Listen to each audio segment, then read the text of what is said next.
dan dia akan merasa kuat dengan saudara-saudaranya. Ya. Jadi ini tabiat manusia yang ketika ada ta'awun, ada kerjasama, ada bantuan dari saudaranya, apalagi ketika dia dalam menghadapi kesulitan ya, di masa pandemik ini, maka itu akan sangat besar meningkatkan ma'nawiyahnya. Oleh karena itu tidak boleh kita misalnya menyalahkan orang yang mendahulukan pemenuhan kebutuhan primer keluarganya daripada aktivitas yang lain, ya.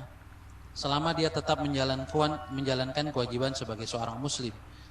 Ya, jadi kalau ada di antara ikhwah atau akhwat kita sibuk dengan pemenuhan kebutuhan primernya, jangan disalahkan, justru harus dibantu, ya, harus dibantu ya, supaya dia tetap bisa eksis, tetap bisa memenuhi kewajibannya sebagai kepala rumah tangga misalnya, sebagai ibu rumah tangga dan seterusnya.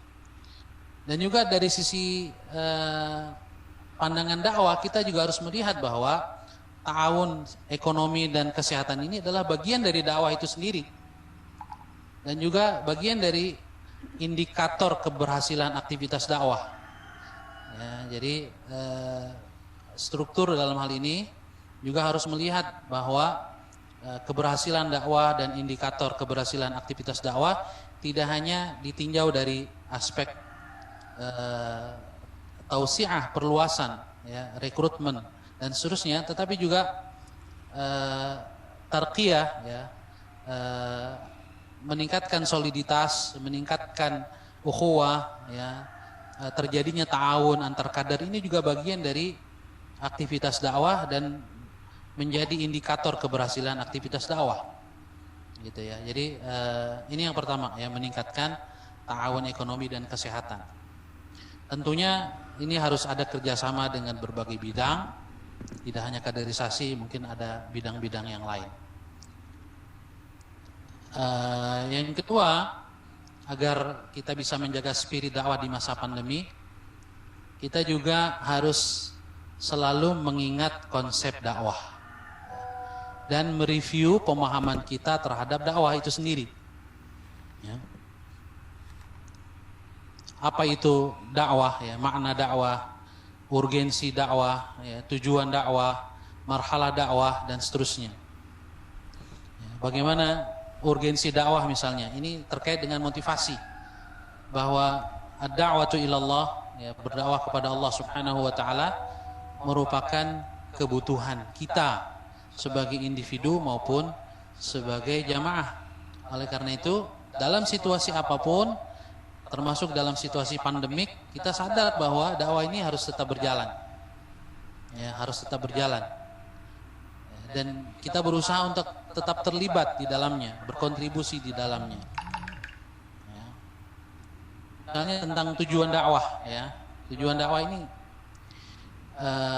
yang paling ujung atau yang paling besar adalah tujuan ukhrawi, yaitu mardatillah. Allahu ghayatuna, Allah adalah tujuan kami. Terkait dengan tujuan yang sifatnya duniawi di dunia, kita punya konsep maratibul amal, ya, urutan amal, mulai dari islahul nafs, ya, memperbaiki diri, kemudian membina keluarga dan seterusnya, ya, sampai kepada ustadziyatul alam. Ini harus selalu diingat, ya. Juga tentang marahilu dakwah, ya, tahapan-tahapan dakwah. Ini untuk menjaga spirit ma'nawiyah dakwah kita, ini harus selalu kita review, ya. Kita ingat kembali konsep dakwah dan mereview kembali pemahaman kita. Untuk apa? Ya, mengingat konsep dakwah dan mereview pemahaman ini, tujuannya paling tidak ada 3, ya, agar kesadaran terus terjaga. Ya, al-wa'yu da'awi terus hidup di dalam jiwa kita, ya. Sebab kalau kesadaran ini hilang, ya, kita tertidur atau pingsan, ya, kesadarannya ini otomatis akan terganggu aktivitas. Juga agar motivasi tidak padam, yang kedua, terutama ketika kita mengingat lagi, mereview lagi urgensi dakwah, ya, fadailu dakwah, keutamaan dakwah, bahwa Salah satu di antaranya bahwa dakwah itu merupakan najatun, ya, an-najah, ya, apa namanya, salah satu faktor keselamatan kita baik di dunia maupun di akhirat, ya, bahwa ketika kita terlibat dalam amar ma'ruf nahi munkar, ya, ibarat kita di dalam hadis disebutkan naik kapal laut, maka kita sedang menyelamatkan kapal kita, ya, menyelamatkan bahtera yang kita berada di dalamnya ketika kita terlibat dalam amar ma'ruf nahi munkar. Ini hal-hal seperti ini harus selalu kita hadirkan, ya. Motivasi ini tidak boleh padam. Juga mengingat konsep dakwah agar dakwah tidak difahami juga secara parsial, ya. Dalam situasi pandemik ini misalnya tentunya apa namanya, aulawiyat, ya, prioritas dakwah, prioritas program, prioritas kerja juga ya harus menyesuaikan. Juga sarananya juga harus menyesuaikan. Dan tentunya penyesuaian-penyesuaian yang diakibatkan oleh berbagai keterbatasan yang kita hadapi sama sekali tidak mengurangi nilainya di sisi Allah Subhanahu wa taala. Jadi jangan dianggap misalnya pertemuan UPA yang offline lebih afdal daripada yang online. Tidak juga, ya. Dalam situasi pandemik ini justru yang offline bisa jadi kalau ternyata berdampak penularan itu malah menjadi buruk, ya. Dan ya, yang online afdal, ya, karena konsep afdaliyatul amal, ya, mana amal yang lebih utama itu sangat terkait dengan situasi dan kondisi. Hampir tidak ada amal yang dalam segala situasi dan segala kondisi menjadi paling afdal. Nggak ada, ya. Jadi afdaliyatul amal itu amat sangat terkait dengan situasi dan kondisinya. Kecuali amal-amal yang memang menjadi dasar-dasar iman, ya, seperti iman itu sendiri, ya, al-khauf, takut kepada Allah, ar-raja, berharap kepada Allah, tawakal, itu semua adalah afdal dalam segala situasi. Tetapi amal yang sifatnya jawarih, yang dilakukan oleh anggota tubuh kita, itu afdaliyahnya rata-rata berubah, ya, dari situasi yang satu ke situasi yang lain. Dalam satu situasi dia afdal, tapi dalam situasi yang lain dia tidak, ya. Misalnya afdalu zikri, ya, afdal zikir yang paling afdal adalah misalnya disebutkan la ilaha illallah dalam hadis, atau tilawatul Quran dalam riwayat lain, ya. Tetapi ketika habis sholat, ya, maka ada tuntunan zikir ba'da sholah, ya, bukan baca Quran atau semata la ilaha illallah, tapi ada bacaannya, ya, astaghfirullah, ya, kemudian Allahumma antas salam. Nah, itu tentunya adalah zikir yang paling afdal saat itu. Jadi afdaliyatu zikri, keutamaan zikir itu menjadi berubah ketika situasinya atau waktunya berubah. Begitu juga dengan aktivitas dakwah, ya. Aktivitas offline, pertemuan darat, pertemuan secara fisik itu tidak menjadi afdal sekarang, yang menjadi mafdul, ya, kalah afdalnya dengan yang online. Nah, jadi ini juga harus difahami agar spirit dakwah itu tidak menurun karena perubahan situasi atau kondisi. Seperti pertemuan online ini bagian dari rukhsah, ya, pertemuan online dia bagian dari rukhsah, dan Allah Subhanahu wa taala di dalam hadis menyukai apabila rukhsahnya itu diambil, sebagaimana Allah juga mencintai jika azimahnya, aturan normalnya diambil saat situasi normal. Dalam situasi tidak normal darurat, mengambil rukhsah itu Allah suka. Dalam hadis sahih rawahu Ahmad misalnya, Rasulullah SAW bersabda, innallaha yuhibbu an tu'ta rukhasuh kama yuhibbu an tu'ta azaimuh. Allah mencintai kalau rukhsahnya diambil dalam situasi darurat, rukhsahnya diambil. Kama yuhibbu an tu'ta azaimuh, sebagaimana Allah juga suka kalau azimahnya, aturan normalnya diambil saat situasi normal. Bahkan sebagian ulama mengatakan kalau kita tidak suka dengan rukhsah, ada ketidaksukaan di dalam hati kita tentang rukhsah, dikhawatirkan di dalam hati kita ada kesombongan. Ya. Jadi mengambil rukhsah, ya, mengambil sarana-sarana yang memang menyesuaikan dengan kondisi pandemik ini bagian dari yang Allah cintai. Oleh karena itu yang ketiga, agar spirit dakwah di masa pandemi ini terjaga, ini kita harus menyesuaikan program dakwah dengan kondisi pandemi. Jadi program-program dakwah yang sudah kita susun berdasarkan situasi normal, sebelumnya sudah kita buat perencanaannya, maka dalam situasi pandemi ini ya memang mau tidak mau harus disesuaikan, ya, target-targetnya, sarananya. Jadi menyesuaikan target dan indikator pencapaian, ya, kemudian juga menyesuaikan bentuk kegiatan, termasuk menyesuaikan bentuk mutabaah. Ya, jadi tidak bisa disamakan lagi karena memang situasinya berubah. Mengapa penyesuaian ini perlu? Ya, tentunya penyesuaian diharapkan dilakukan di tingkat struktur, ya, program-programnya yang utama. Begitu juga di tingkat UPA, ya, unit pembinaan dan pembinaan anggota. Itu harus disesuaikan juga. Mengapa? Agar tidak masing-masing kita tidak merasa terbebani berlebihan. Ya, karena program-program yang mungkin disusun sebelumnya ini disusun berdasarkan situasi normal. Ya, targetnya, indikator keberhasilannya, bentuk kegiatannya, mutabaahnya gitu. Kalau kita tidak menyesuaikan, maka bagaimana ya? Ada perasaan, ada target, tapi rasanya sangat sulit, kalau nggak mau dibilang mustahil terpenuhi karena situasi pandemik. Ya, maka ini harus disesuaikan, kalau nggak akan ada beban yang berlebihan pada diri setiap atau ukht, maka justru akan putus asa dia. Kalau beban berlebihan sementara dia tidak bisa memenuhi, akan turun semangatnya. Tapi kalau ada penyesuaian, ya, maka bebannya berkurang sehingga semangatnya juga untuk tetap beraktivitas tetap terjaga. Ya, sebab Allah Subhanahu wa taala tidak membebani hambanya kecuali sesuai dengan batas kemampuannya. La yukallifullahu nafsan illa wus'aha. Ya, la yukallifullahu nafsan illa ma ataha di dalam ayat lain. Oleh karena itu termasuk syariatul rukhs, ya, disyariatkannya rukhsah itu bagian dari penyesuaian, ya, penyesuaian.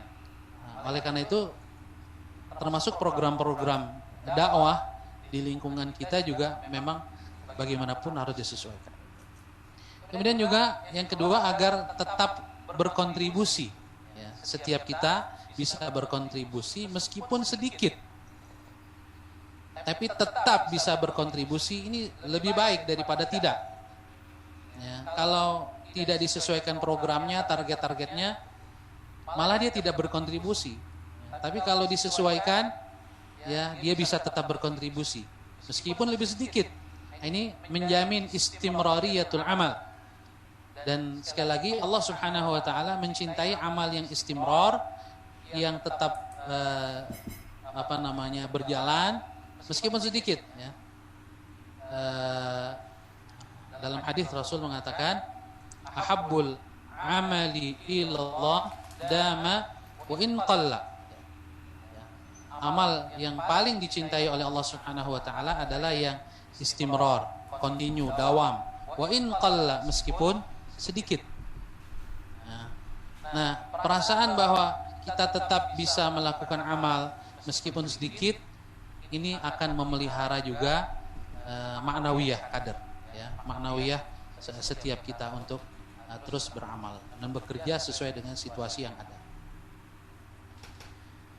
Yang keempat, agar kita bisa menjaga spirit dakwah di masa pandemi adalah kita harus selalu berusaha meningkatkan tarbiyah dzatiyah. tarbiyah dzatiyah. Ya. Tarbiyah dzatiyah adalah tarbiyah mandiri, ya, singkatnya. Tarbiyah yang sifatnya mandiri. Mengapa tarbiyah dzatiyah ini penting? Karena masing-masing kita nanti dihisab oleh Allah Subhanahu wa taala sendirian. Enggak ada hisab jama'i. Kalau iftar jama'i ada, ya. Tapi kalau hisab jama'i enggak ada.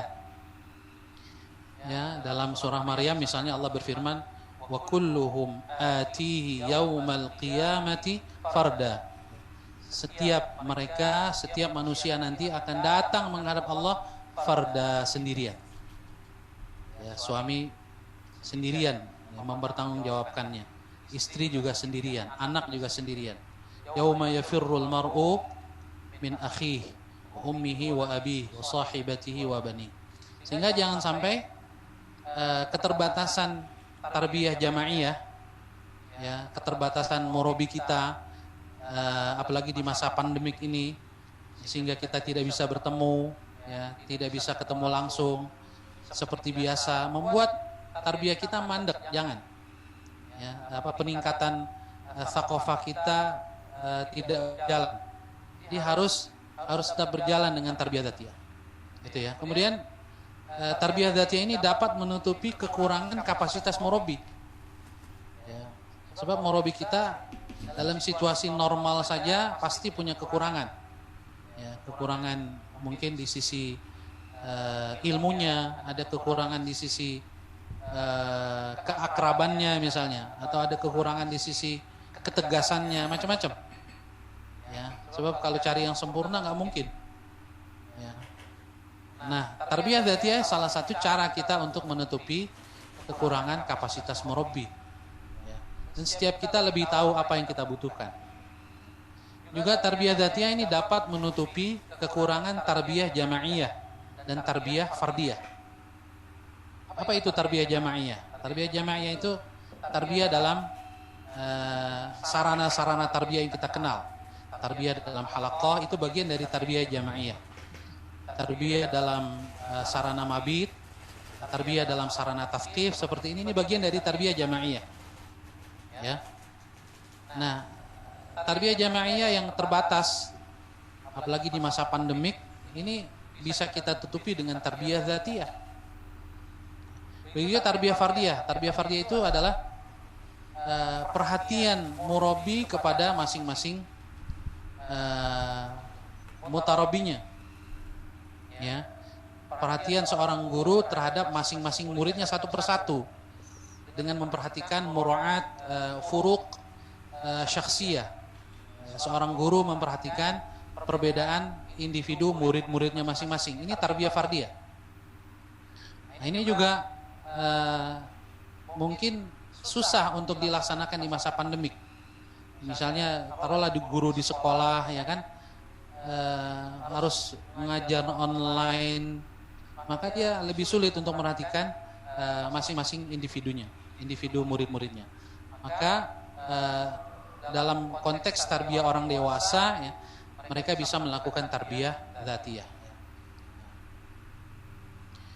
Nah, tarbiyah dzatiyah ini penting kenapa? Karena sarana dan fasilitasnya sudah sangat banyak. Kitab-kitab atau buku-buku banyak bisa kita baca sendiri.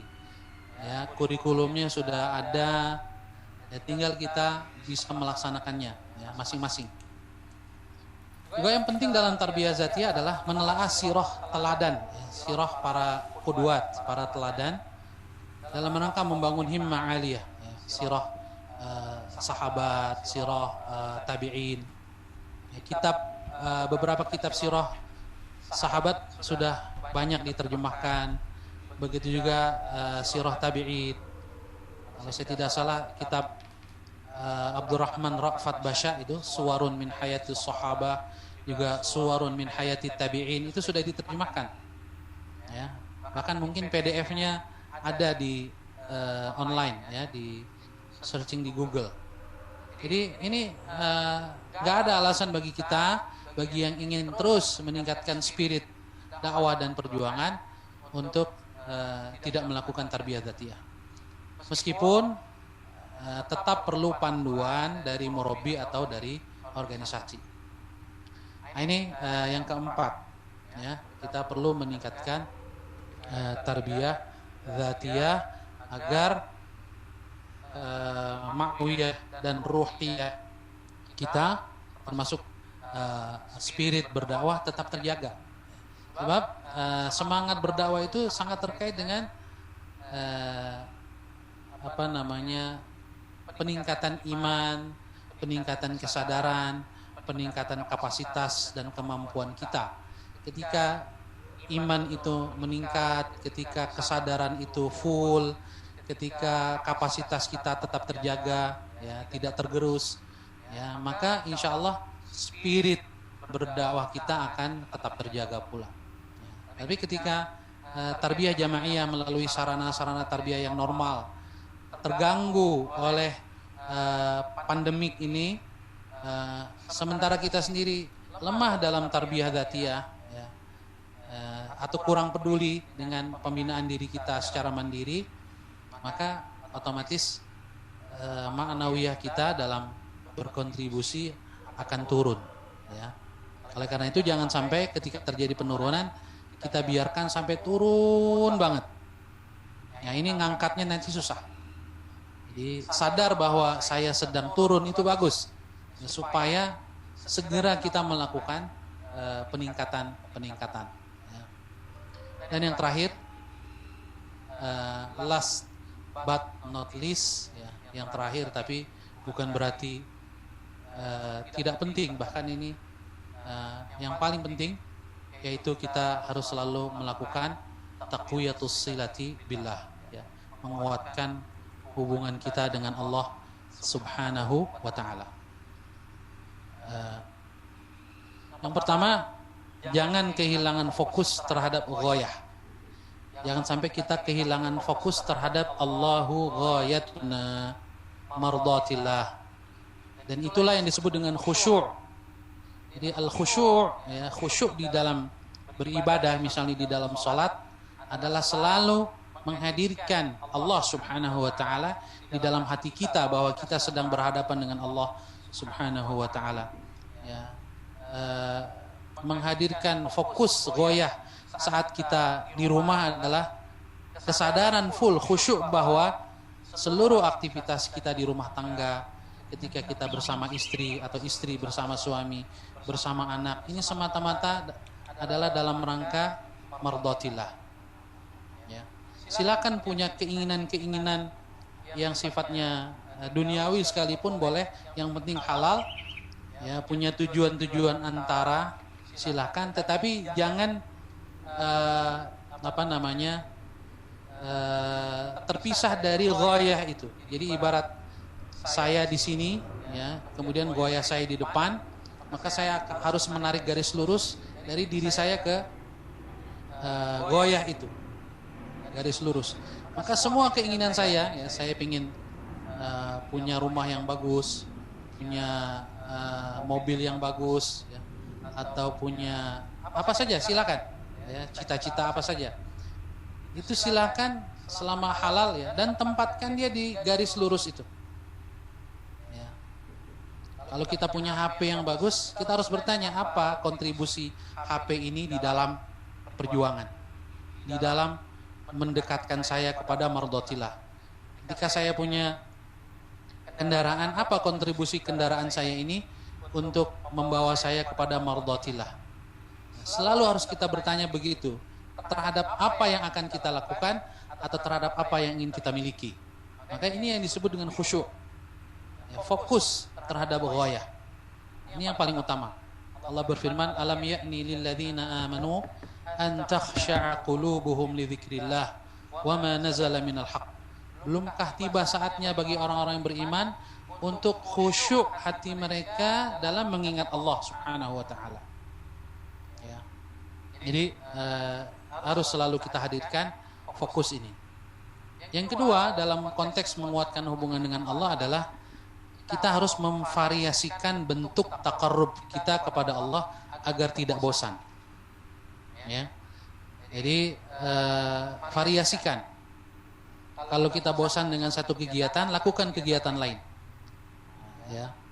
Atau kalau kita merasa jenuh karena terlalu banyak, kurangi, nggak apa-apa. Tapi jangan tinggalkan sama sekali. Ya.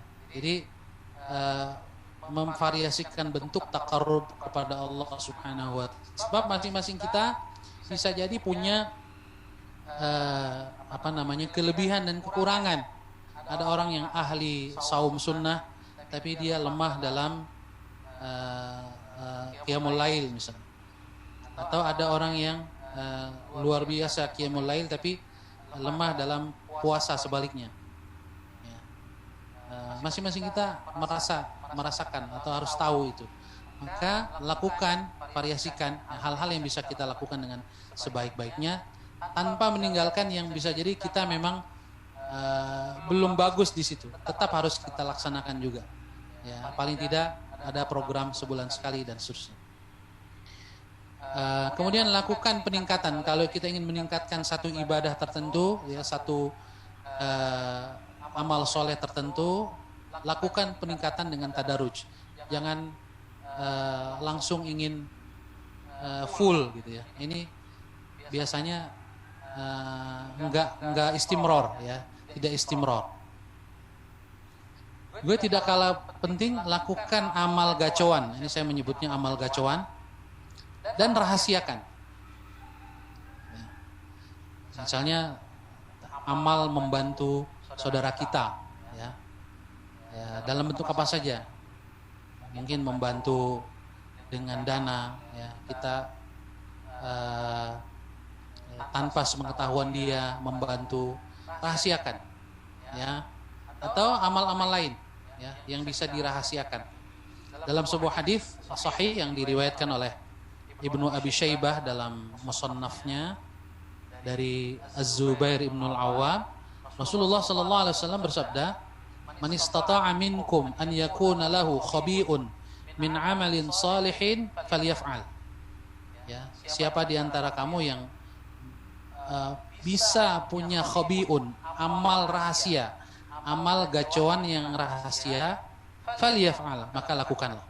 Kenapa? Karena amal rahasia itu lebih bisa menguatkan ma'nawiyah kita, lebih bisa menguatkan keistiqomahan kita, sabat kita di dalam kebaikan di jalan Allah Subhanahu wa Ta'ala.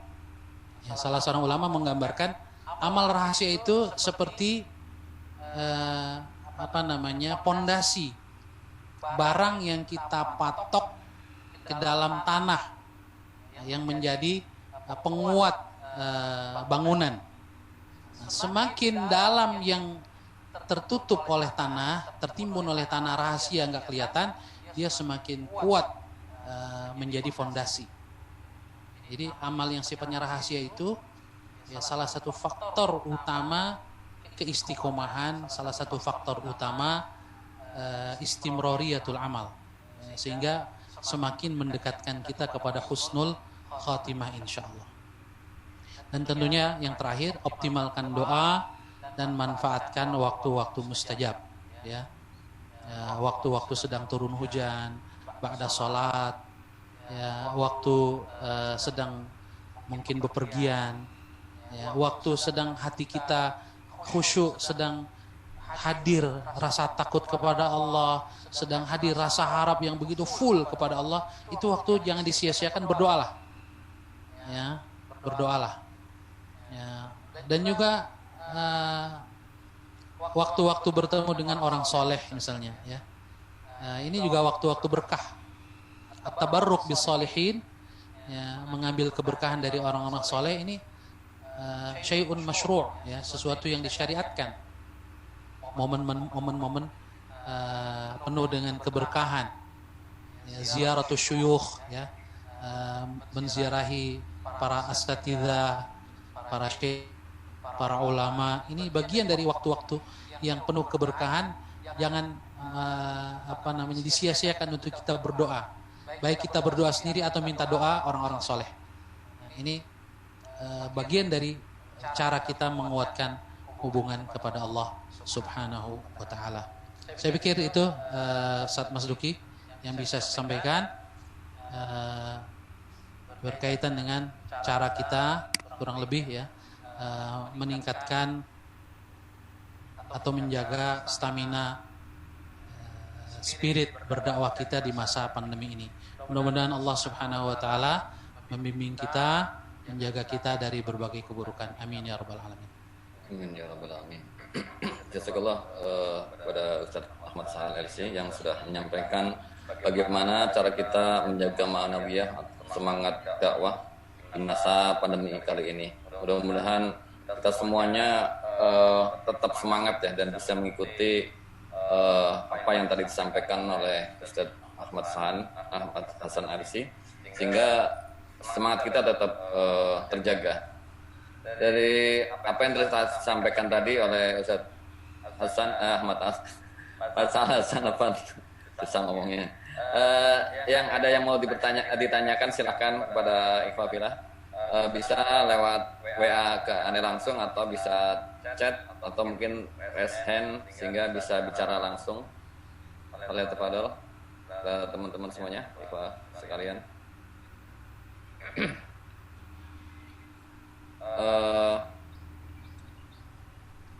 Ada yang raise hand? Mana? Siti Bagja Muawanah itu.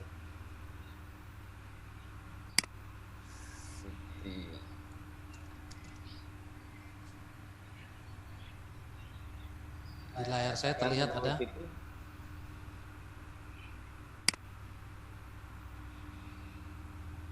Bismillahirrahmanirrahim. Assalamualaikum warahmatullahi wabarakatuh. Waalaikumsalam warahmatullahi wabarakatuh. Silakan Ibu. Ingin bertanya Ustadz, bagaimana sikap kita terhadap diri sendiri ketika ingin berdakwah tapi merasa bahwa kita sendiri belum konsisten melakukannya gitu. Terus suka ada perasaan-perasaan seperti itu.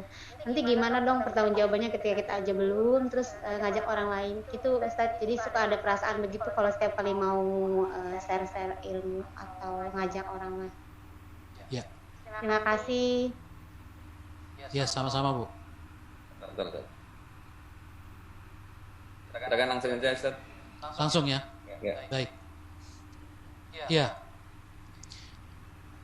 memang ada ayat-ayat Al-Quran atau hadis Rasul yang mengandung ancaman ya, terhadap dai yang tidak melaksanakan apa yang dia sampaikan. Ya. Seperti misalnya ayat yang sudah mungkin kita hafal di surat As-Saff. Ya ayyuhalladzina amanu lima taquluna ma la taf'alun kabura maqtan indallahi an taqulu ma la taf'alun. Wahai orang beriman, mengapa kamu tidak melaksanakan apa yang kamu katakan? Amat besar kemurkaan di sisi Allah jika kamu mengatakan apa yang tidak kamu lakukan. Tidak melaksanakan apa yang kamu katakan. Kemudian juga di surah Al-Baqarah misalnya, ya, atamuruna an-nasa bil birri wa tansawna anfusakum wa antum tatluna al-kitab. Apakah kamu menyuruh manusia berbuat kebaikan sementara kamu melupakan diri kamu sendiri padahal kamu membaca Alkitab? Afala ta'qilun. Ya, meskipun ayat ini terkait dengan Bani Israel ya, tetapi juga ancamannya tentunya berlaku bagi siapa saja kalau punya perilaku yang sama dengan Bani Israel. Dan juga hadis-hadis yang mungkin cukup banyak. Tetapi yang harus kita ingat pemahamannya. Ya. Jadi para ulama menyebutkan yang diancam oleh ayat-ayat dan hadis-hadis seperti itu adalah ketika seseorang berbicara tentang kebaikan, tapi sama sekali dia tidak punya usaha, tidak ada upaya, dan tidak ada kemauan untuk melaksanakannya. Jadi ibaratnya calo bis, ya, di Pulau Gadung misalnya, ya kan? Solo, Solo, Solo, Solo gitu. Orang udah naik berapa kali ke bis yang menuju Solo, dia mah memang nggak niat ke Solo. Yang namanya calo kan gitu. Tetap di Pulau Gadung misalnya atau di Lebak Bulus. Nah ini yang kena ancaman itu. Ya, sebab dakwah itu adalah mengajak. Dan mengajak itu tidak harus kita sudah berada di tempat yang dituju. Bagus gitu ya kalau saya sudah pernah ke sana tuh. Sekarang saya ajak kamu ke sana yuk. Nah itu ideal, udah nyontoin. Tapi juga tidak salah kalau kita mengajak, saya juga sama-sama belum ke sono. Cuman yuk sama-sama kita bergandengan tangan menuju ke sana. Nah, itu ngajak juga nggak salah dan itu tidak terkena ancaman ayat atau hadis. Jadi tidak harus kita menyampaikan sesuatu kita sudah melaksanakannya dan sudah sempurna. Sebab kalau ukurannya sempurna, hatta para sahabat Rasul nggak ada yang merasa sempurna. Kalau mereka ditanya Abu Bakar misalnya, wahai Abu Bakar kamu sudah sempurna, pasti Abu Bakar mengatakan dia paling dulu nangis merasa dirinya banyak kekurangan. Umar bin Khattab saja dengan kapasitas keimanannya seperti itu merasa khawatir jangan-jangan dia termasuk orang munafik. Bertanya kepada Hudzaifah ibnul Yaman, wahai Hudzaifah, di antara catatan orang-orang munafik yang diberikan Rasul kepadamu, nama saya ada enggak? Sampai bertanya begitu seorang umat. Jadi kalau bicara masalah kesempurnaan ini pasti setiap kita akan merasa kurang. Kalau begitu ya enggak ada yang mengajak. Jadi yang paling penting adalah aslih nafsak wad'u ghairak. Sambil kita memperbaiki diri, ajak orang lain. Sama-sama. Ya, jadi yang harus kita hindari adalah ngajak orang lain dan diri kita sama sekali nggak ada niat atau kemauan untuk memperbaiki diri. Nah ini yang nggak boleh. Ya. Wallahu a'lam bishawab. Jadi justru biasanya ketika kita terlibat dalam amar ma'ruf nahi munkar, kita akan lebih termotivasi untuk menerapkan itu pada diri kita. Ya, yang penting jaga keikhlasan saat kita melakukannya. Ya, wallahu a'lam bishawab. Jazakallah Ustaz atas penjelasannya. Mudah-mudahan pertanyaannya sudah bisa terjawab dengan jelas. Insyaallah ini juga jadi penjelasan buat kita semuanya ya, untuk kita memulai berdakwah, untuk tidak ragu-ragu dengan perihal yang seringkali muncul di hadapan kita, perasaan-perasaan seperti itu. Ya. Pertanyaan selanjutnya Ustaz, dari Arif, mohon saran buku-buku pergerakan yang bisa menjaga semangat dan istiqomah di jalan dakwah. Ustaz. Buku-buku ya. Ya. Jadi semangat di jalan dakwah itu ada dua yang harus kita bekali diri kita. Yang pertama dari sisi pemikiran, fikroh. Ini untuk menjaga pemahaman supaya pemahaman kita sahih, ya, lurus. Yang kedua dari sisi spirit, motivasi, semangat, hamasah. Biasanya dua kitab ini beda ya. Artinya ada kitab-kitab yang memang ditulis dengan bahasa khotobah ya, bahasa menggugah, dan biasanya bobot ilmiahnya nggak terlalu dalam. Dan ada kitab-kitab yang bobot ilmiahnya dalam, ya, karena dia memang fokusnya pada pembekalan keilmuan. Nah, bisa jadi ketika kita membaca kitab-kitab itu dari sisi menggugah semangat nggak terlalu, ya. Nah, dua-duanya penting, ya. Jadi jangan sampai wah saya pengennya kitab-kitab yang hamasah saja. Ini bagus dari sisi hamasah, tapi tidak membekali kita dengan berbagai pemahaman yang mendasar, yang lurus, yang sahih. Ini juga berbahaya, sebab semangat yang terlalu besar tanpa diimbangi oleh al-fahmus sahih ini bisa terjadi penyimpangan, bahkan bisa terjadi ekstremitas, sikap ekstrim. Biasanya penyimpangan yang terjadi pada sebagian kaum muslimin, kelompok-kelompok ekstrim ya, yang mudah memvonis orang lain itu karena hamasahnya luar biasa, hamasah dalam ibadah, hamasah dalam menyampaikan sesuatu, tetapi tidak dibekali dengan ilmu yang cukup. Nah, jadi dua-duanya penting. Nah, kalau mau buku-buku ya, yang pertama buku-buku para ulama, ada buku kontemporer, ada buku klasik. Ya. Nah, biasanya kita lebih suka buku-buku kontemporer ya, yang bahasanya mungkin lebih kekinian. Yang sudah diterjemahkan misalnya kalau kitab-kitab yang sifatnya fikriyah, itu kitab-kitabnya Dr. Yusuf Al-Qaradawi, ini bisa kita baca. Ya. Ini untuk membangkitkan atau memberikan pemahaman yang dalam ya pada diri kita.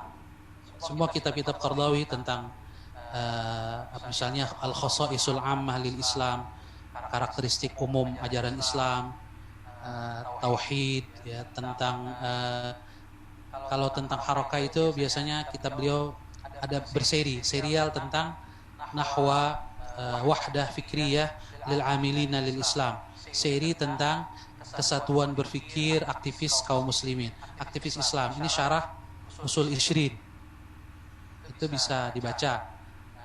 Mulai dari seri pertama tentang Syumuliyatul Islam ya, ini penting untuk kita baca, bahkan mungkin kita bedah kitabnya. Nah, kalau kitab yang berisi tentang hamasah, ini bisa kita baca kitabnya misalnya Syekh Mustafa Mashhur ya, tentang fikih dakwah. Walaupun di situ ada nilai-nilainya juga ya, fikriyah, tetapi lebih menyentuh keperasaan ya, bahasanya. Itu bisa dibaca kitab-kitab Syekh Mustafa Mashhur, atau kitabnya Syekh Said Hawa ya, tentang Allah, Ar-Rasul, Al-Islam. Mungkin kitab-kitab seperti itu.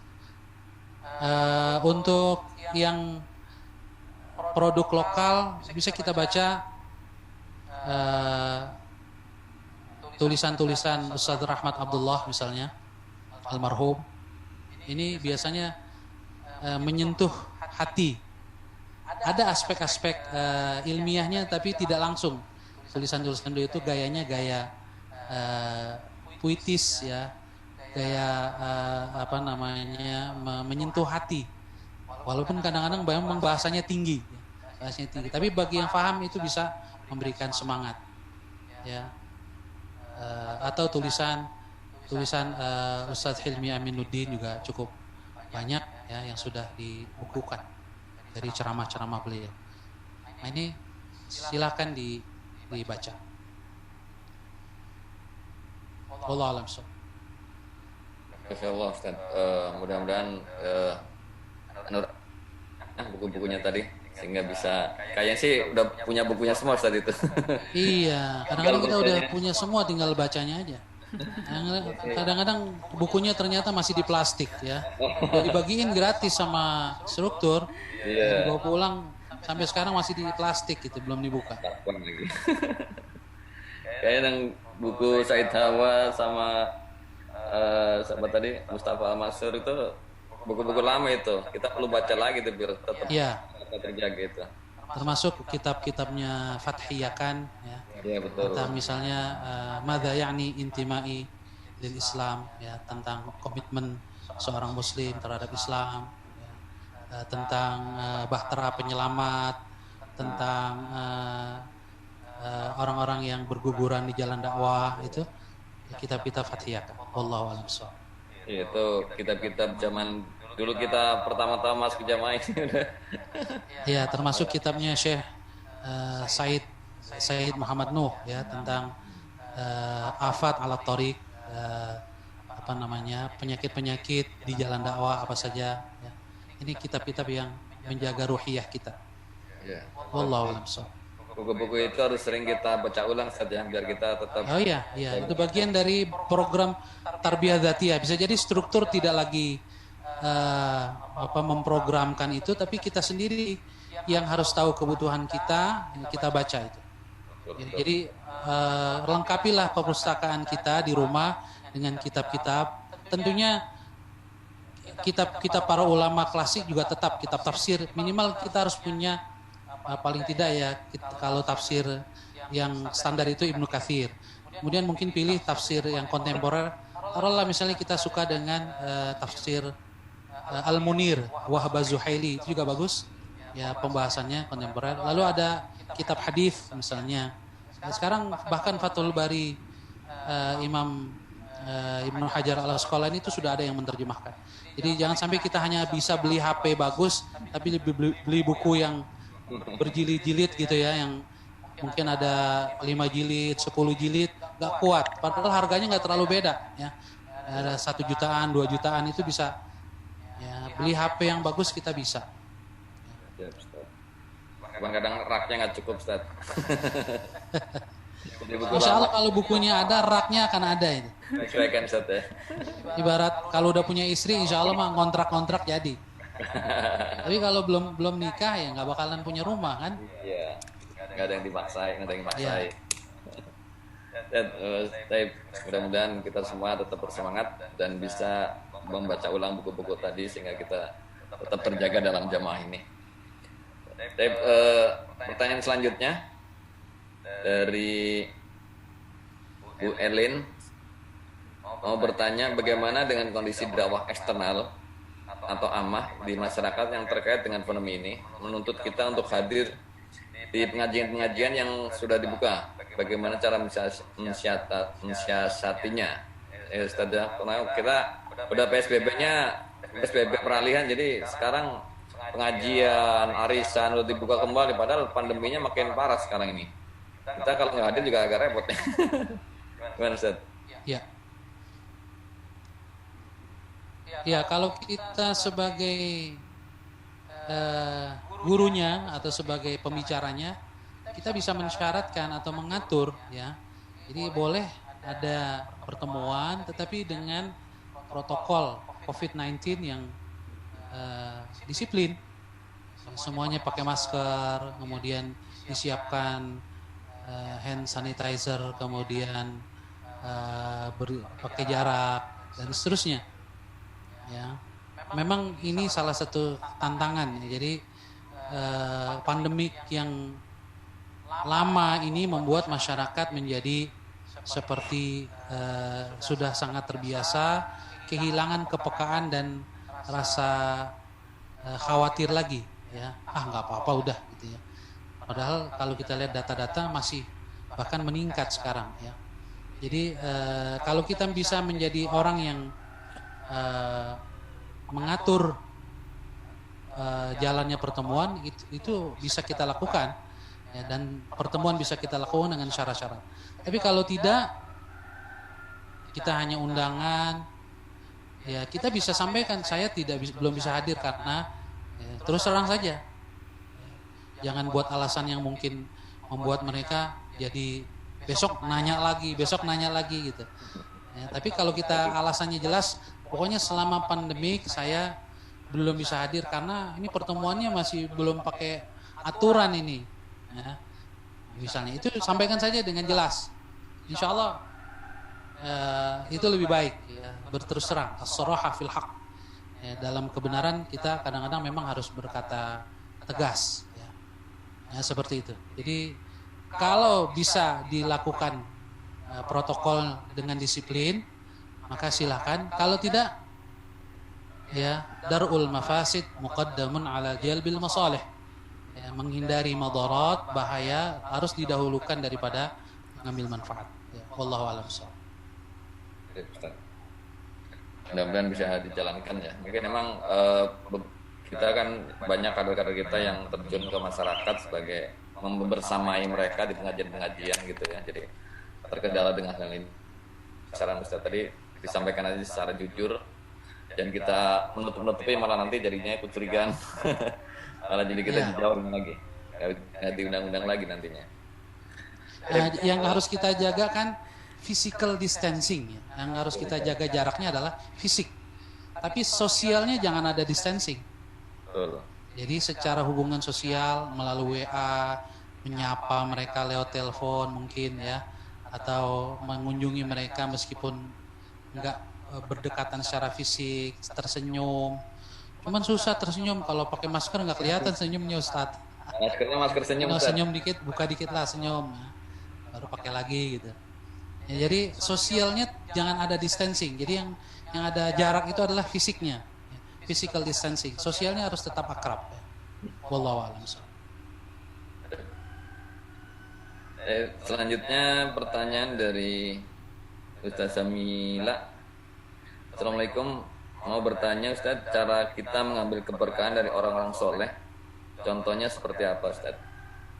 Ya, at-tabarruk, mengambil keberkahan dari orang-orang soleh, ini bentuknya bisa dalam bentuk meminta doa dari mereka, ya. Orang soleh itu ya salah satu yang menjadi faktor diterimanya doa, ya, kesolehan seseorang itu. Jadi kalau kita secara lahiriah, tentunya kita hanya menilai lahiriah ya, batin hakikatnya itu di sisi Allah. Kita berhusnuzon saja kepada orang-orang soleh ya di sekeliling kita bahwa dia betul-betul soleh. Maka kita minta doa. Itu yang pertama. Yang kedua, meminta nasihatnya. Meminta nasihatnya. Itu bagian juga tabarruk. Kemudian mencintainya juga. Jadi mahabbatus sholihin, mencintai orang soleh, ini bagian dari ibadah. Bagian dari ibadah. Ya. Sebab setiap orang beriman itu punya derajat kewalian. Ya, derajat kewalian. Nah, semakin soleh seseorang berarti imannya semakin baik, maka derajat kewaliannya semakin tinggi. Nah, tentunya ya para ulama ya, ini yang paling tinggi. Nah, ulama-ulama yang konsisten, yang istiqomah, yang ikhlas, ulama amilin. Ini derajat kewaliannya tinggi. Meskipun mungkin nggak dikasih karomah oleh Allah berupa hal-hal yang luar biasa. Sebab istiqomah itu adalah afdalul karomah. Al-istiqamatu hiya afdalul karomah. Istiqomahan adalah kemuliaan atau karomah yang paling afdal bagi seorang wali. Nah, jadi mencintai mereka ini bagian dari tabarruk, ya, mencari keberkahan. Jadi kita mencintai orang-orang soleh, kita mencintai Kiai Hidayatul Rahman, ya kan? Ini harus, apalagi dia kiadah kita, harus kita cintai. Kemudian juga bentuk dari tabarruk misalnya, mayoritas ulama membolehkan, ya, mencium tangan mereka. Ya, tapi ini lagi pandemi jangan ya. Ini bagian dari tabarruk juga, mencium tangannya. Ya kan, bahkan kalau orang-orang Arab itu mencium keningnya, mencium kening ulama. Ya, saya ingat dulu waktu Syekh Yusuf Qardawi datang ke Jakarta, ada acara di Masjid Agung Al Azhar. Dulu saya masih kuliah di Libya, ada kawan saya yang betul-betul ngincer, ya, jadi duduk di depan. Setelah selesai acara, ya, baru saja Qardawi Assalamualaikum warahmatullahi wabarakatuh, dia langsung maju, langsung memeluk Syekh Qardawi dan mencium jidatnya. Ini niat betul. Itu bagian dari tabarruk, boleh. Bahkan orang-orang yang soleh yang sudah wafat, ya, mayoritas ulama membolehkan kita menziarahi kuburnya dan berdoa kepada Allah di sisi kuburnya, itu boleh. Bagian dari tabarruk bis sholihin yang mayoritas ulama membolehkannya. Ya. Ya, walaupun ada sebagian kecil yang tidak memperbolehkannya saddan lidzari'ah. Tetapi pendapat jumhur ulama membolehkan. Selama mintanya kepada Allah ya. Sebab Imam Bukhari misalnya salah satu yang beliau lakukan dalam menulis Sahih Bukhari adalah menulisnya di sisi makam Rasulullah sallallahu alaihi wasallam. Dia berziarah ke makam Rasul dan menulis ya, mengambil keberkahan buq'ah mubarakah. Menulis kitab Sahih Bukhari itu di sisi makam Rasulullah sallallahu alaihi wasallam. Dan riwayat-riwayat para ulama tentang masalah ini cukup banyak. Oleh karena itu jumhur ulama membolehkannya. Bagian dari tabarruk yang masyru' diperbolehkan. Wallahu a'lam bishawab. Terima kasih Ustaz, jawabannya. Ini juga sangat mencerahkan buat kita semuanya. Mudah-mudahan kita juga bisa memahami secara jelas dan dengan pemahaman yang benar ya. Karena bisa jadi ada yang salah pemahamannya dan bisa menyimpang. Pertanyaan selanjutnya dari Ustaz Haji Madani. Tafadhal. Masyaallah. Kaifa hal Syekh Madani? Alhamdulillah. Assalamualaikum Ustaz. Waalaikumsalam warahmatullahi wabarakatuh. Semoga sehat selalu Ustaz ya. Amin, barokah. Amin. Ya. Gini Ustaz, kita kan mungkin di era saat ini kesempatan yang paling bagus nih.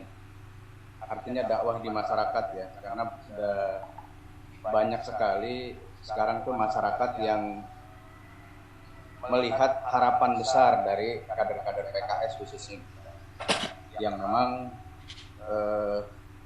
mereka sudah tahulah kondisi yang terjadi, berharap dari mungkin partai-partai Islam yang lain ataupun mungkin dari tokoh-tokohnya juga sudah banyak yang menyimpang.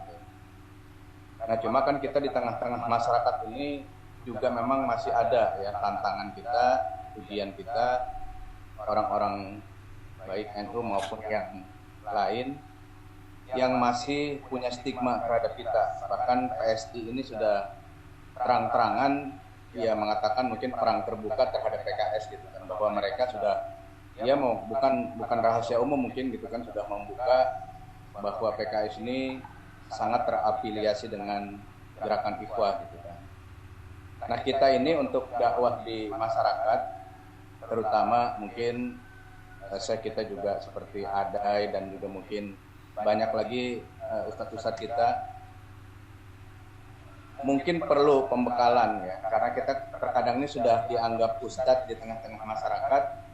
Ketika mungkin ada acara-acara kemasyarakatan, mungkin ada yang katakan meninggal, ada tahlilan, ada yasinan, terkadang itu kita gagap gitu Ustaz. Nah ini mungkin perlu gitu kan kita ya boleh dikatakan membiasakan diri mimpin tahlilan supaya stigma yang ada juga sedikit berkurang, kepercayaan semakin tumbuh gitu loh terhadap figur-figur kader-kader PKS yang ada di tengah-tengah masyarakat. Mungkin seperti itu Ustaz. Afwan. Assalamualaikum warahmatullahi wabarakatuh. Assalamualaikum. Langsung aja Ustaz. Iya. Fafila, yang pertama yang harus kita hilangkan agar kita bisa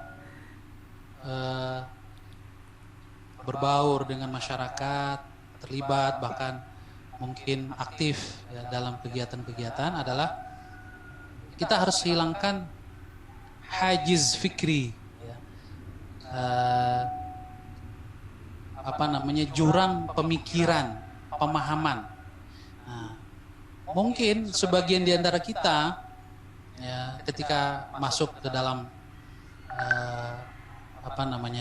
mulai aktif itu secara fikihnya lebih ke fikih orang-orang Saudi, ya, ulama-ulama Saudi. Ya, dikit-dikit bid'ah, dikit-dikit haram. Nah, sementara masyarakat kita ini secara fikih itu mazhabnya Syafi'i. Secara akidah mazhabnya Asy'ari. Secara tasawuf mungkin ada yang Naqsyabandi, ada yang Syadzili, macam-macam.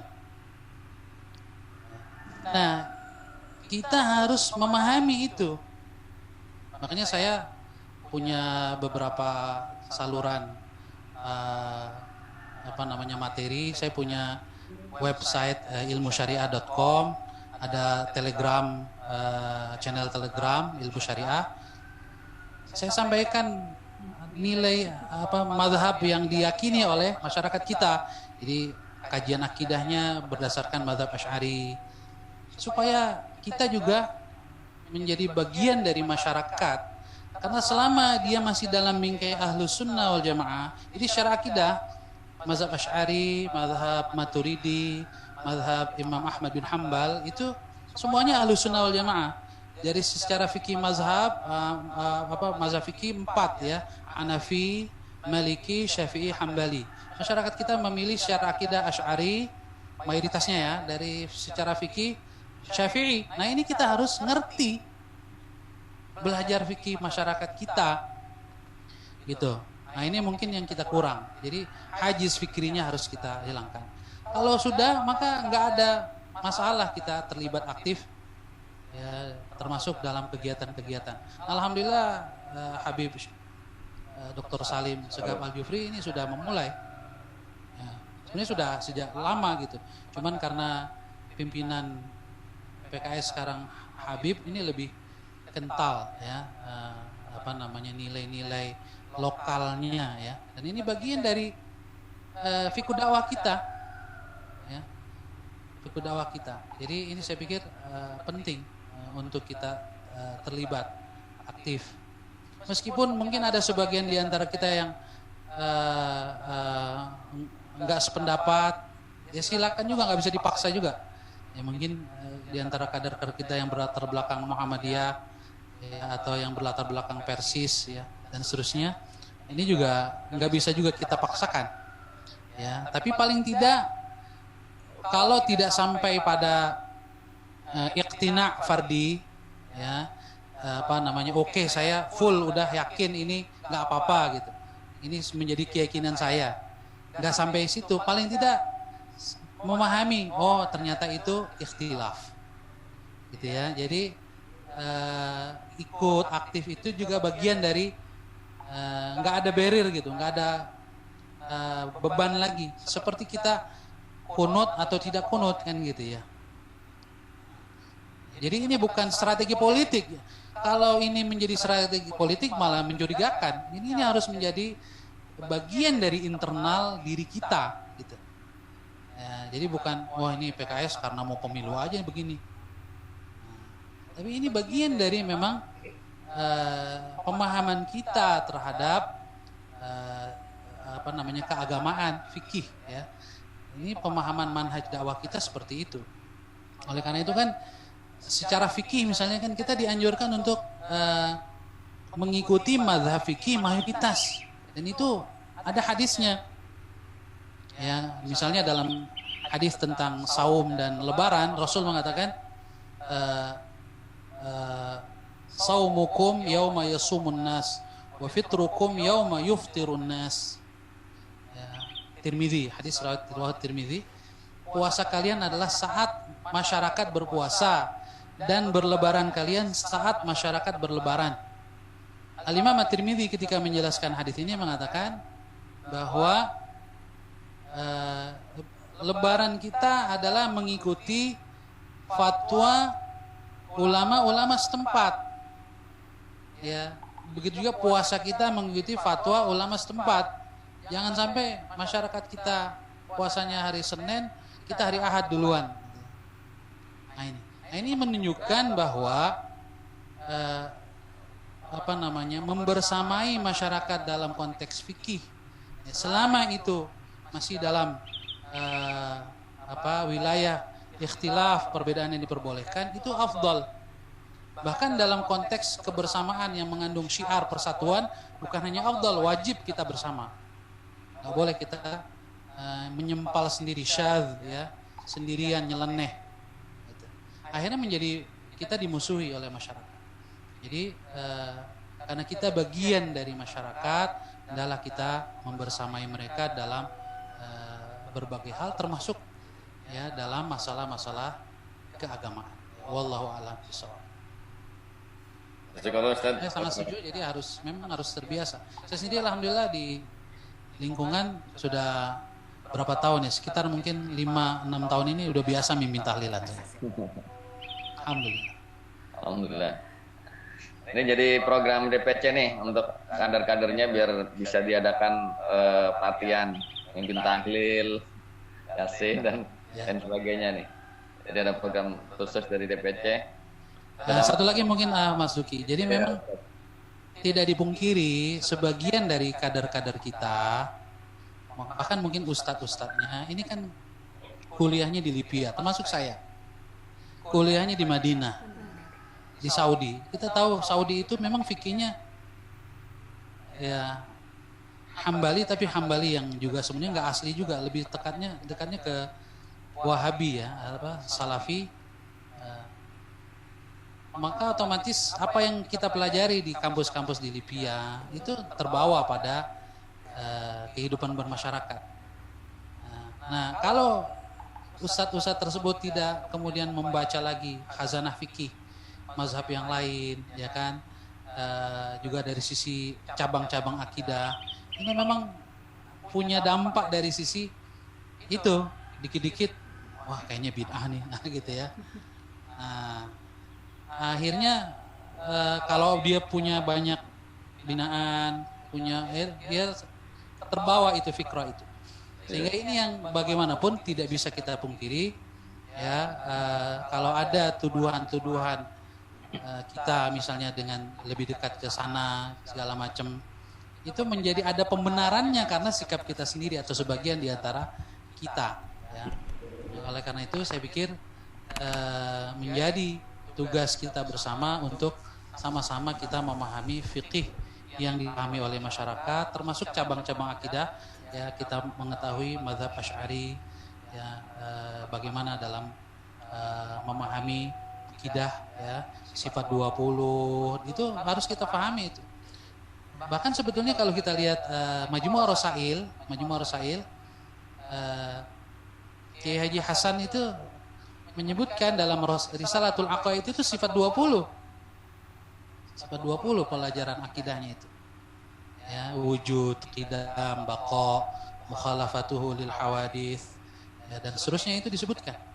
Ya, jadi pemahaman sifatnya tentang sifat-sifat Allah juga diajarkan kepada kita sifat-sifat 20. Dan itu pas sesuai dengan yang diajarkan di masyarakat. Wallahu a'lam. Jazakallah Ustaz. Ini juga sebenarnya saya sudah sampaikan juga ke PKDPC agar kita tuh dibekali, kadang-kadang kita tuh bekali dengan penjelasan, pemahaman tentang kebiasaan-kebiasaan yang dilakukan di masyarakat sehingga kita tidak gagal. Oleh karena itu mungkin saya usul misalnya kalau ada kajian fikih, kita jangan pakai kitab fikih sunnah. Ya, itu nggak cocok di kita. Pakai kajian fikih misalnya Fathul Qarib, ya kan? Kemudian Safinatun Najah. Nah sekarang sudah mulai itu ya, Safinatun Najah ya, Takrib dengan syarahnya Fathul Qarib, Fathul Mu'in. Itu kitab-kitab yang sering dibaca oleh masyarakat kita, khususnya di Jakarta ya, di Betawi. Ini cocok, kita juga harus paham juga. Wallahu a'lam. Mungkin ada komen dari Ketua DPC. Ada Ustaz Zaid Rahman.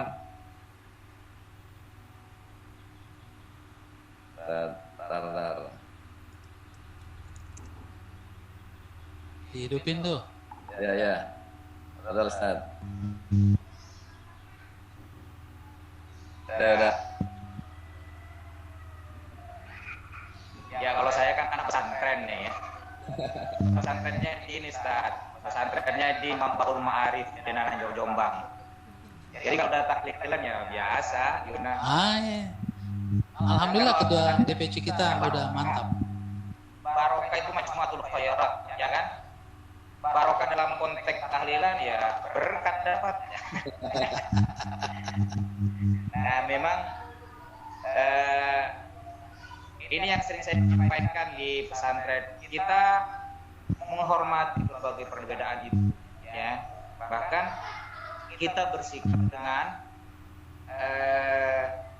mayoritas fikih yang ada di sekitar kita, dan itu anjuran iadah kita, seperti yang disampaikan oleh Pak Kiai Hasan ini, Masya Allah, berpuasalah saat puasa, berbukalah saat orang sekitar berbuka. Itu sebenarnya mengisyaratkan bahwa sikap kita itu sebagaimana sikap atau orang-orang di sekitar kita. Dan kenapa demikian? Karena kita akan membawa gerbong mereka. Kalau kita nyeleneh, ya kan? Sebab dakwah pertama kali yang dibangun itu adalah bagaimana yakin bahwa kita layak untuk disadari. Kalau kita tidak yakin untuk disadari, ya kan, mendekat aja nggak bisa, bagaimana kita akan memberitahu? Tapi kalau mereka sudah jatuh cinta sama kita, ya kan, ujung langit pun dia ikut, kira-kira begitu. Nah, insya Allah ya kan, di rumah ada fikih kifayatul ahyar juga ada, takrib ada, ya kan. Nah, nanti ke depan mungkin kita kaji fikih nih Ustaz ya. Ya, nanti kita bahas lah fikih Safinatun Najah ini kan, yang utama itu yang pertama, ya kan. Nah, kemarin saya bahas di RKI itu tentang Safinatun Najah. Salah satunya wajib mandi itu ketika seorang wanita melahirkan. Nah, itu kan jumhur ulama sebenarnya membenarkan gitu. Tapi kalau kita survei di antara kata mandi nggak abis wiladah gitu kan. Nah, itu menarik sebenarnya. Gitu. Makanya Allah Pak Kiai Hasan, insya Allah nanti di bidang kaderisasi. Ya. Ada masukan kemarin ya dari beberapa nakib itu bahwa hal-hal penting terkait dengan ailiyah, ya kan, dan kemasyarakatan, terutama tentang bagaimana mendekatkan fikrah kita ke masyarakat. Ya. Sesungguhnya secara substansi tidak ada perbedaan, ya. Cuman kalau kemudian sikap kita yang tidak tepat, ini yang membuat mereka gagal jatuh cinta sama kita. Kira-kira begitu, Kiai. Begitu mungkin Pak Kiai Kesduki sama Kiai ini untuk Haji Madani dapat gelar baru nih, Pak Kiai Hasan. Beliau dapat gelar dari salah satu tokoh NU Jawa Timur, namanya Kiai Haji Madani Al-Betawi. Nah, jadi mantap. Untuk seluruh kader dari sekarang sudah mulai menyebutnya Kiai Haji Madani Al-Betawi, ya. Dan itu sudah masuk kan. Cuman sayang ikutnya nggak nunggu. Baik, itu Al-Betawi Jaga Karsawi.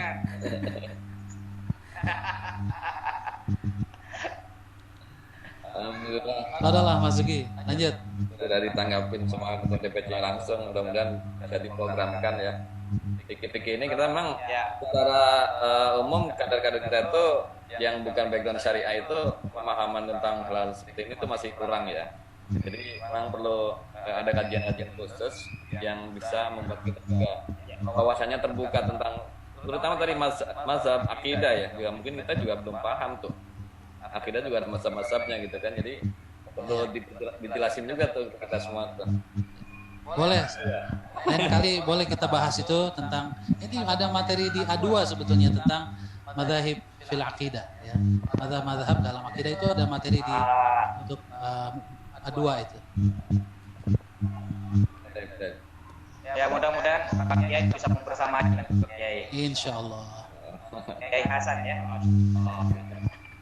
Baik. Kiai Hasan yang saya maksud Kiai Hasan yang lain. Bukan saya. Nanti tambahin Kiai Sahal Hasan. Ya lanjut. Kita cukup ya. Nggak ada pertanyaan lain, saya kita cukup ya. Waktunya juga ada jam 11 lewat. Alhamdulillah. Jadi pada pagi hari ini sudah menjadi jam siang. Mulai juga ada siang.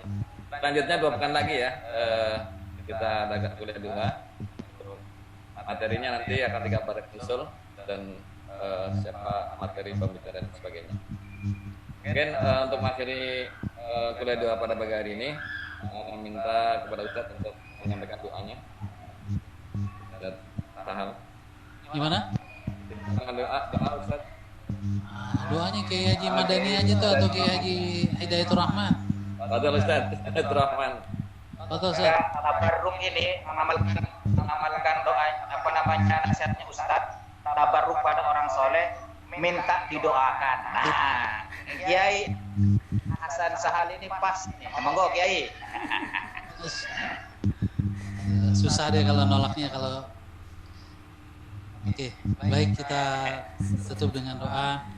Mudah-mudahan apa yang kita bahas pada pagi hari ini diberkahi oleh Allah Subhanahu wa taala, segala kelebihan dan kebaikannya diterima oleh Allah dan kekurangannya diampuni oleh Allah Subhanahu wa taala. Al-Fatihah. A'udzubillahi minasyaitonir rajim. Bismillahirrahmanirrahim. Alhamdulillahirabbil alamin, arrahmanir rahim, maliki yaumiddin. Iyyaka na'budu wa iyyaka nasta'in. Ihdinas siratal mustaqim. Siratal ladzina an'amta 'alaihim ghairil maghdubi 'alaihim waladdallin. Amin. Bismillahirrahmanirrahim. Alhamdulillahirabbil alamin. Allahumma shalli wa sallim wa barik ala 'abdika wa nabiyyika Muhammad wa ala alihi wa sahbihi ajma'in. Allahumma ighfir lana wa liwalidina warhamhum kama rabbawna shighara.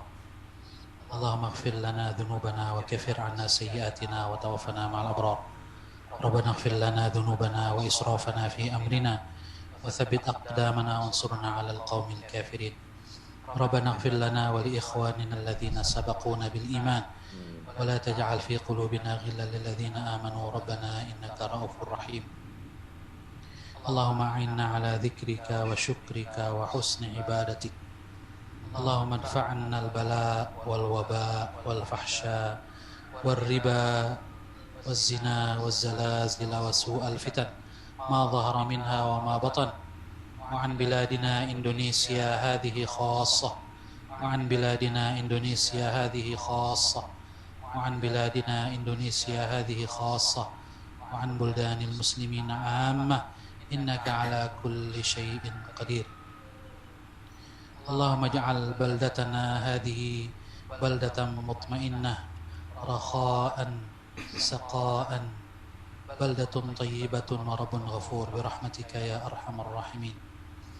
Allahumma ansur da'watana wa barik ukhuwatana. Allahumma ighfir liqadatina. Allahumma ighfir lil ustadz Hilmi Aminuddin. Allahumma ighfir lil ustadz Rahmat Abdullah. Allahumma ighfir lil ustadz Mutammimil Ula. Allahumma ighfir lil ustadzah Yayah Yusrah. Allahumma ighfir lil ustadz Ahzami Sami'un Jazuli. Allahumma ighfir lahum warhamhum wa'afihim wa'fu anhum wa akrim nuzulahum wa wasi' madkhalahum waghsilhum bil ma'i wal thalji wal barad wa naqqihim min adh-dhunubi wal khataaya kama yunqqa ath-thawbul abyadu min ad-danas wabdilhum daran khairan min darihim wa ahlan khairan min ahlihim وقهم فتنة القبر وعذاب النار. اللهم اغفر لموتى المسلمين الذين شهدوا لك بالوحدانية ولنبيك برسالة وماتوا على ذلك يا أرحم الراحمين. ربنا آتنا في الدنيا حسنة وفي الآخرة حسنة وقنا عذاب النار.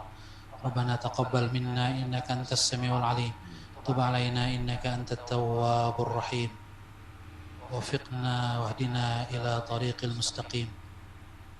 وصلى الله على سيدنا محمد وعلى آله وصحبه أجمعين. سبحان ربك رب العزة عما يصفون وسلام على المرسلين والحمد لله رب العالمين.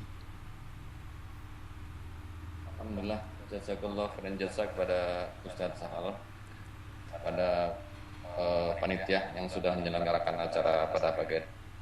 Saya mohon maaf jika ada kekurangan.